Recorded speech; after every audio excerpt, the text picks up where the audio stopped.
Money doesn't matter. Hello folks, welcome back to the YouTube channel. Hope you guys are doing absolutely fine. This is Harshvardhan and in today's episode of It's a Scam, हम बात करने वाले हैं the PM Cares fund के बारे में. Yes, I know. आप सबके मन में एक सवाल उठ रहा होगा कि एक ऐसा फंड जो कंट्री के वेलफेयर के लिए इंट्रोड्यूस कराया गया था, वो भी एक ग्लोबल पैंडेमिक के टाइम में, एक ऐसा फंड जो कंट्री की इकोनॉमी में इस ग्लोबल पैंडेमिक के टाइम में एक बहुत बड़ा रोल प्ले करने वाला था, एक ऐसे फंड का डिस्कशन हम हमारे स्कैम वाले सेगमेंट में क्यों कर रहे हैं?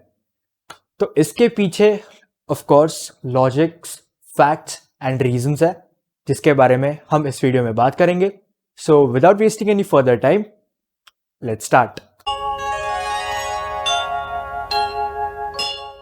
तो दोस्तों, वीडियो के स्टार्टिंग में ही मैं आपको एक चीज क्लियर करना चाहता हूं कि our channel aims at studying different political situations and controversies through the perspective of a common Indian. तो इस वीडियो में भी मैंने यही कोशिश की है कि एक कॉमन इंडियन के लिए जितने भी फैक्ट्स और इंफॉर्मेशन अवेलेबल है, उस वीडियो के थ्रू मैं आपको ये सारी चीजें समझा सकूं. So without wasting any further time, हम बढ़ते हैं हमारे सबसे पहले पॉइंट की ओर कि what exactly is the PM CARES fund.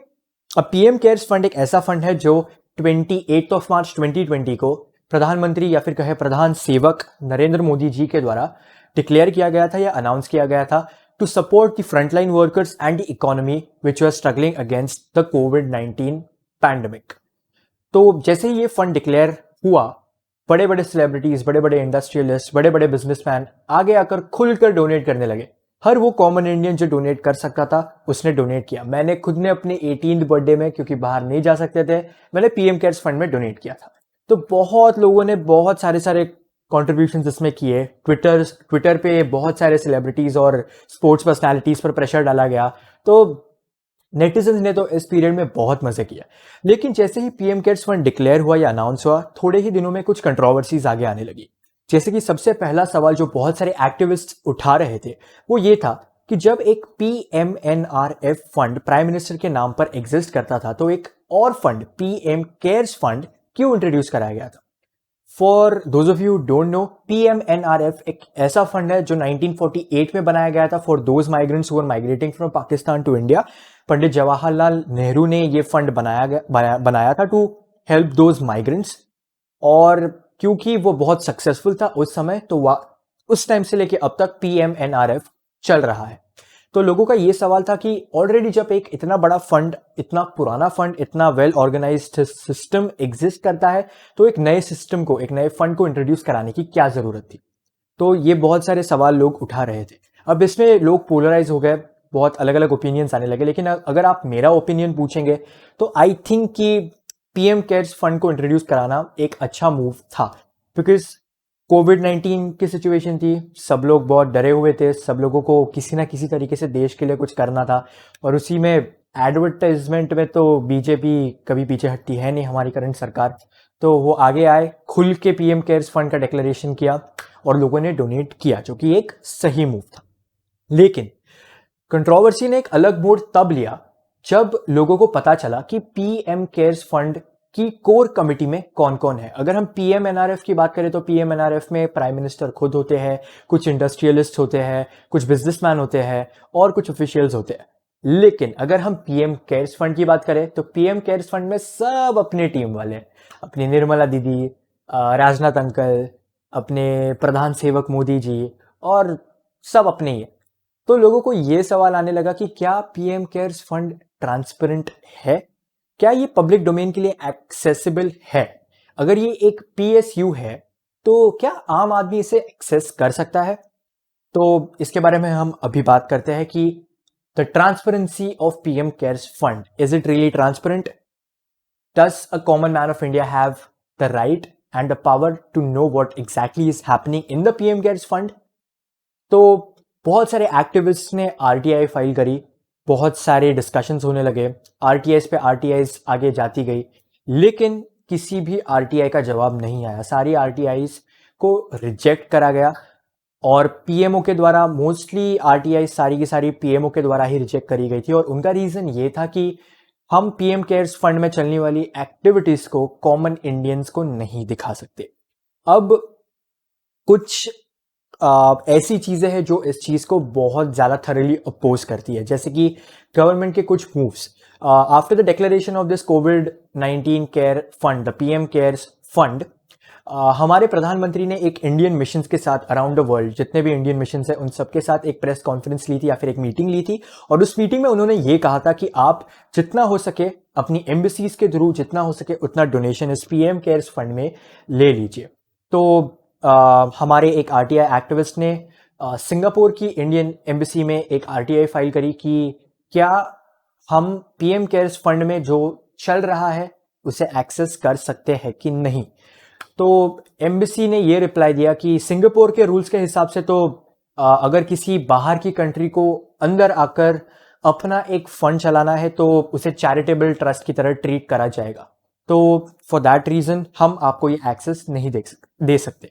लेकिन वही अगर हम मॉस्को की जो इंडियन एम्बेसी है वहाँ पर फाइल करी गई आरटीआई के बारे में पढ़ते हैं तो हमें ये पता चलता है कि ये फंड पब्लिक है, हम इसे एक्सेस कर सकते हैं। It is a public authority, it should come in the public domain. But हमारी सरकार जब कोई इंडियन पीएमओ में आरटीआई फाइल करता है तो इसका जवाब कुछ अलग ही मिलता है। Now let's talk about the reasons कि ऐसा क्यों है कि पीएम केयर्स फंड ट्रांसपेरेंट होना चाहिए और आम आदमी के लिए एक्सेसिबल होना चाहिए। तो बहुत बेसिक रीजंस आते हैं। सबसे पहला तो .gov इस डोमेन का यूज। तो अगर हम गवर्नमेंट के रूल्स के हिसाब से चाहे कि .gov ये डोमेन कौन सी वो पब्लिक अथॉरिटीज़ है जो यूज़ कर सकती है, तो हमें पता चलता है कि जो जो अथॉरिटीज़, जो जो funds, agencies, organisations public domain के अंदर आती है यानी कि कॉमन पीपल के लिए एक्सेसिबल है, सिर्फ वही agencies, organisations, funds, power, authorities, bodies अपने नाम के आगे .gov ये डोमेन यूज़ कर सकती है। तो पीएम केयर्स फंड के आगे अगर ये डोमेन यूज़ किया है तो फिर PM CARES fund common Indian के लिए एक्सेसिबल क्यों नहीं है? क्या रीजन है इसका? गवर्नमेंट ने अभी तक इसका जवाब नहीं दिया है। अब इसके बाद एक और चीज आती है कि पीएम केयर्स फंड में गवर्नमेंट मशीनरी का बहुत ही ज्यादा बढ़िया इस्तेमाल किया गया है। तो गवर्नमेंट मशीनरी का बहुत ही बढ़िया यूज, इससे मैं ये कहना चाहता हूं कि सपोज अगर आपका इनकम पर ईयर है 7.5 लाख कह रहा हूं, और एक टैक्स पेयर सिस्टम के हिसाब से आपको टैक्स पे करना है 10% यानी 75,000 रुपीज। आपकी इनकम पे आपको ₹75,000 इतना टैक्स देना पड़ेगा। लेकिन जो पीएम केयर्स फंड में जो डोनेशंस है वो 100% टैक्स डिडक्शन वाले हैं। तो ये गवर्नमेंट मशीनरी का बहुत ही बढ़िया यूज है, इस चीज से बहुत सारे लोग मोटिवेट होते हैं कि हम आगे आकर डोनेट करें। होता क्या है कि जब मुझे 7.5 लाख रुपीस की इनकम पे 75,000 टैक्स भरना पड़ रहा है, वही अगर मैं 75,000 रुपीज पीएम केयर्स फंड में डोनेट करूं तो मुझे वो 75,000 रुपीज का टैक्स इनकम टैक्स डिपार्टमेंट को नहीं भरना पड़ेगा। तो this does logically motivate a lot of organizations, corporates, big industrialists to come forward and donate in this PM cares fund। और हमने देखा बहुत सारे बड़े बड़े इंडस्ट्रियलिस्ट, बहुत सारी बड़ी बड़ी चाइनीज कंपनीज आगे आई और उन्होंने इस फंड में बड़े बड़े डोनेशंस किए, और ये एक अच्छी चीज थी। लेकिन अगर हम और दूसरे फंड्स की बात करें जिसमें या फिर जिनमें 100% टैक्स डिडक्शन की फैसिलिटी अवेलेबल है, तो हमें पता चलता है कि वो सारे फंड्स तो पब्लिक डोमेन में है, वो सारे PSU है, हम उन्हें एक्सेस कर सकते हैं। There is 100% transparency in all of them. तो फिर PM CARES fund, why is this an exception? सरकार ने इसका जवाब भी अभी तक नहीं दिया है। अब हम बढ़ते हैं अगले रीजन की ओर कि हमारा नेक्स्ट रीजन क्या है कि पीएम केयर्स फंड एक पब्लिक डोमेन में आना चाहिए। तो इसका रीजन है CSR। CSR एक ऐसा टैक्स या फिर एक ऐसी अमाउंट होती है जो हर वो बड़े कॉरपोरेट या फिर हर बड़े इंडस्ट्रियलिस्ट को पे करनी पड़ती है for the welfare of the society. अगर आप एक कॉरपोरेट है, आपका बहुत बड़ा ईयरली या फिर एनुअल टर्नओवर है, आप करोड़ों में, हंड्रेड्स ऑफ करोड़ में पैसे कमाते हैं, तो आपको CSR देना पड़ेगा for the welfare of society, ये फिक्स है। लेकिन जैसे ही पीएम केयर्स फंड के बारे में अनाउंसमेंट हुआ तो मिनिस्ट्री ऑफ कॉर्पोरेट अफेयर्स आगे आई और उसने कहा कि जो जो डोनेशंस पीएम केयर्स फंड में कॉर्पोरेट्स करेंगे उन्हें CSR के रूप में भी गिना जाएगा। तो इससे भी एक सवाल ये उठता है कि जो CSR स्टेट फंड्स या फिर इनकम टैक्स के पास जाता और वो पैसा पब्लिक डोमेन में यूज किया जाता, वो पैसा पूरी तरह से डाइवर्ट किया गया है पीएम केयर्स फंड में, जिस पीएम केयर्स फंड का एक्सेस कॉमन इंडियन को नहीं है। वो पैसा कहाँ जा रहा है किसी को नहीं पता। तो ये एक रीजन बनता है कि पीएम केयर्स फंड ट्रांसपेरेंट होना चाहिए। इसके ऊपर भी नो रिस्पॉन्स। अब हम बात करते हैं कि पीएम केयर्स फंड में कितने पैसे आए थे या आए हैं। अब देखिए, ये ट्रांसपेरेंट सिस्टम तो है नहीं, तो हम एकदम 100% श्योर या गारंटी के साथ नहीं कह सकते, बट कुछ रिपोर्ट्स के हिसाब से पहले 5 दिनों में 3076 करोड़ रुपीस आए थे, सिर्फ पहले 5 दिनों में। और अगर हम आगे बढ़ते हैं और कुछ रिपोर्ट्स के बारे में पढ़ते हैं, तो हमें पता चलता है कि पीएम केयर्स फंड में एक बहुत बड़ी अमाउंट गई थी। This is a very very very huge amount. अगर इतने अमाउंट के वेंटिलेटर्स या मास्क या फिर कोविड-19 फ्रंटलाइन वर्कर्स के अगेंस्ट कोविड-19 के अगेंस्ट लड़ने के लिए फ्रंटलाइन वर्कर्स के लिए अगर हम पीपीई किट्स भी ऑर्डर करते, तो शायद हमारी ये नौबत नहीं आती। तो इस पर बहुत सारे सवाल उठाए जाने लगे कि पीएम केयर्स फंड का पैसा कहाँ जा रहा है, और एज यूजुअल सारे भक्त आगे आ गए। व्हाट्सएप, ट्विटर, इंस्टाग्राम, फेसबुक, हर जगह ये एक फोटो वायरल कर दी कि ये देखो वेंटिलेटर पीएम केयर्स फंड वाला। लेकिन अगर ग्राउंड रिपोर्ट की बात करें, तो आज तक किसी को पता नहीं है कि कौन से हॉस्पिटल में, कौन से गवर्नमेंट हॉस्पिटल में किस टाइप का वेंटिलेटर या किस टाइप का इक्विपमेंट पीएम केयर्स फंड के द्वारा गया है। So the base line is, PM CARES fund में पूरे देश ने पैसे डाले, वो पैसे कहाँ गए, उन पैसों का क्या हुआ, किसी को नहीं पता। वैसे पीएम केयर्स फंड के पैसे कहाँ गए हो ये तो मैं जानता नहीं हूं, लेकिन कुछ रिपोर्ट्स पढ़ने से थोड़ा सा शक तो जरूर होता है।